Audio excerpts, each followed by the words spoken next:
大家好，这里是原来是这样子频道。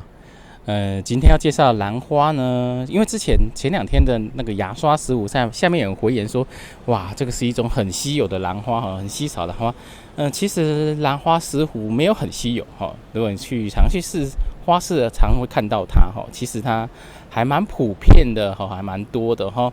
那只是可能如果没有在逛花市或看一些奇奇怪怪的小兰花的话，你可能就会看不到它哈。那我们今天来介绍另外一个，这个就真的很少了哈，这个就真的不常见哈。那这一颗是一颗非洲的豹纹兰哈，中文是这样讲啊，非洲的豹纹兰。那它其实跟我们真的讲的豹纹兰是一点关系都没有哈，它算是石斛的一种近亲种哈。它为什么叫非洲的豹纹兰呢？因为它产在非洲哈。它主要产在非洲，我查了一下，它发现的时间非常的早哈，大概在18多年的时候，1840几年的时候，还是1850几年的时候就发现了哈。那它被命名的时间非常非常的早哦，大概它命名到现在也超过了快接近200年了哈。那这种兰花其实被发现几乎接近200年了哈。那这一颗是比较特殊的，这颗是一颗白化体哈，它就是它的为什么它叫非洲的豹纹兰呢？因为它的颜色，就它的斑纹颜色很像豹纹兰哦。但是这一颗呢，你看它整个都是黄金色的哈。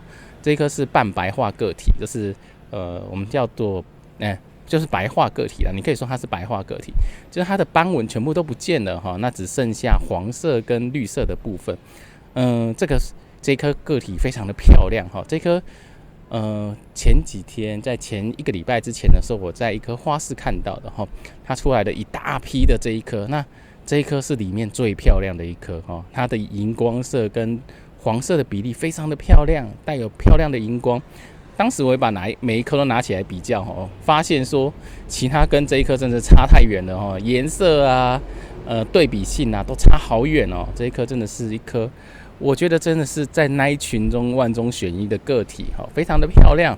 好，那这种豹纹兰呢，它的原产地大概是在700公尺以下，虽然它的记录中也可以到2200公尺，那其实大部分都在700公尺以下，所以在台湾的平地其实也还 OK， 可以适合种植哈。那你看它的直径有没有很像石斛兰哈，粗粗的哈，很像石斛兰一样这样粗粗的。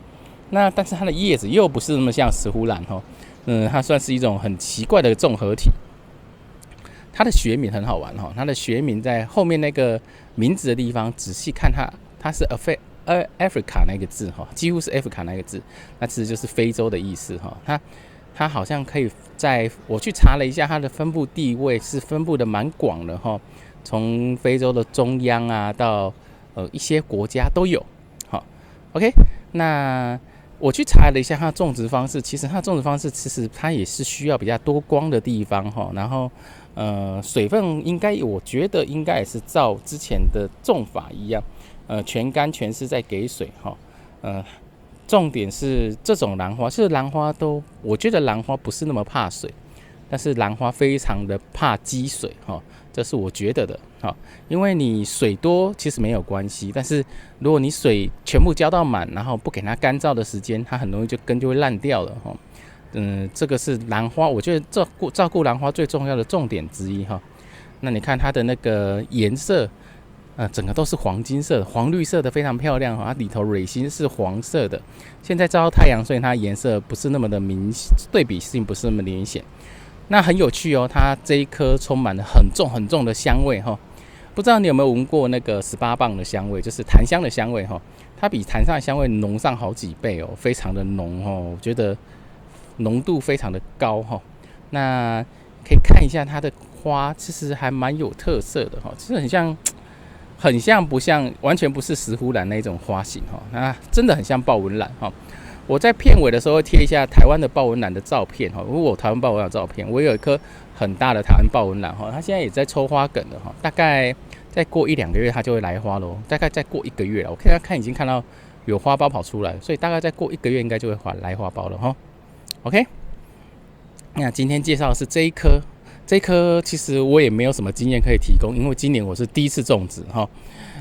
往年我都只看过基本的品种，就是基本的豹纹那个非洲豹纹兰，但是一直我都没有去种过它啦哈。那今年这是我第一次种植这一棵，所以其实我也没什么资讯可以提供的哈。如果你想要种种看的话，那我们可以一起努力看看哈。其实因为我也没种过，但是基本上的概念我觉得都差不多哈。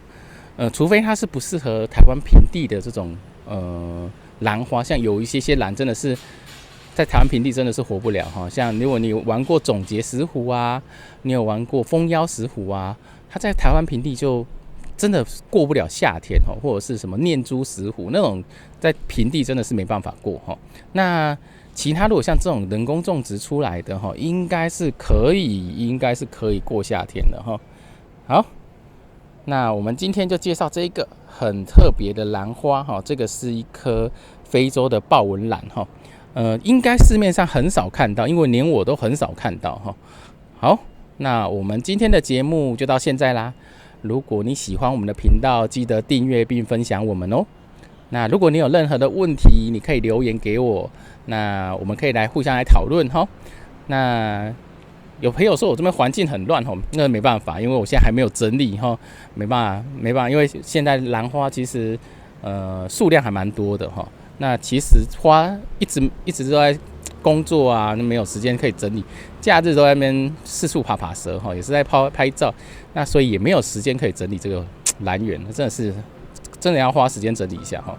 OK， 那今天大概节目就到现在，感谢您的收看。如果你有任何疑问，欢迎留言哦。那我们今天的节目到现在咯，拜拜。